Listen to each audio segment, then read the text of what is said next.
Hi, I'm the Nature Guy, and I'm coming to you from just behind the Nature Center here at Camp Sable. It's November, and this is one of my favorite times of year because this is the time of year that the tamarack turn yellow and lose their needles.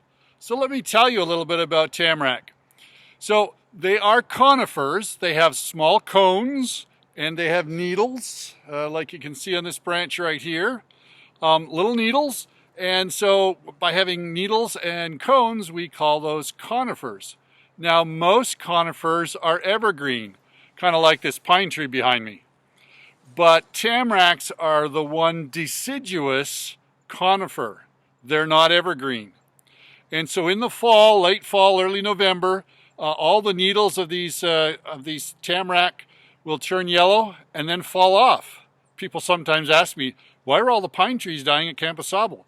They're not dying, they're just shedding their needles like a good deciduous tree should. And then during the winter, they have no needles at all, they're in dormancy.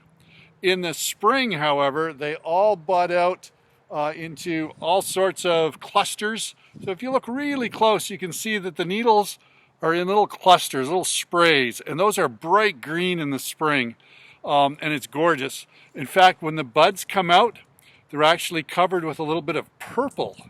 And so these trees go through all sorts of transformations in their lifetime. Finally, by summertime, they're full of green needles, the trees grow, they produce new cones, and the cycle repeats itself. This time of year in fall, we often think about the dying of things, the leaves and so forth, the flowers, and including these tamarack. By the way, tamarack are sometimes referred to as larch. You may have learned that name.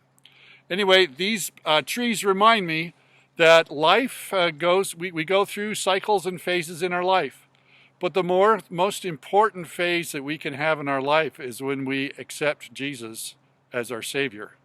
And we get rid of the old life, like these needles. And God gives us a new life, a new purpose, a new meaning. And with that, we can do amazing things because God is behind what we do and is guiding us. And so I pray that you all will think about the gift that God has given us, where we have been able to shed the old needles of our old life and been reborn and have new life in Jesus. Thanks very much.